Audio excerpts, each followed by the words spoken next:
Contracts are in your everyday life, most of the time without you even realizing. Buying a coffee, going to a concert, signing up to Facebook, all have contracts that you agree to. But what makes a valid contract?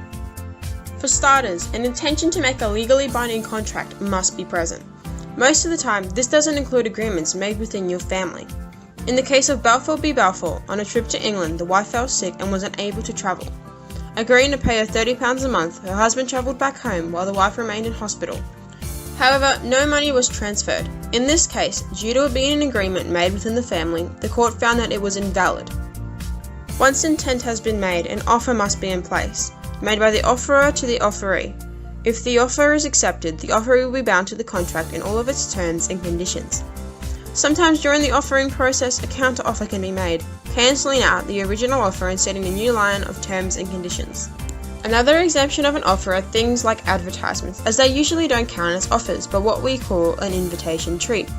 A classic example of this is the Partridge v. Crichton, where an ad was made selling Bramblefinch birds that were illegal to sell at the time, but due to it being an invitation to treat, it wasn't an offer.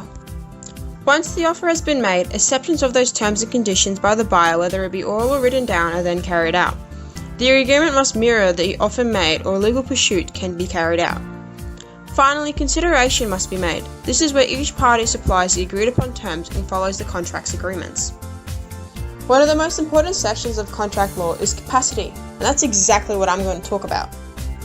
In the presumption of law, a person who enters a contract has to be fully capable of understanding and agreeing to the terms. Groups including people who are minors, intoxicated, or have a mental disorder can't make agreements on their own behalf. If a contract is entered into by one of these groups, the contract can be voided. This means that no legal effect of the action can be taken upon by the party. By being under 18 or a minor, you lack the capacity to enter into legally binding contracts.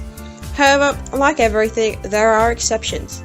If the agreement made by a minor are necessities like food, clothes, or drinks, these are not confined to things that are needed to maintain life, but rather their own personal lifestyle. I'm sure most of you have a job, and with that job, you signed a contract. Although underage, this contract benefits you through the payment of money, which therefore you can spend on necessities. This is what we call an agreement of beneficial contract of service.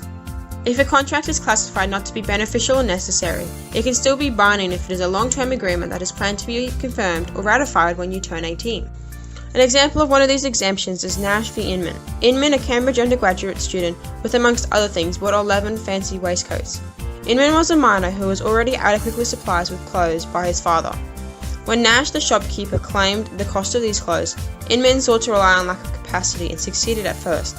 But the court found that the waistcoats were not necessities, as he had already been supplied sufficient and adequate clothing from his father. Capacity in terms of minors is a popular concept when we look into contract law. With the world we live in today, arguments can be formed when debating whether the age bracket should be changed. Mobile phone plans in particular are a very valid argument.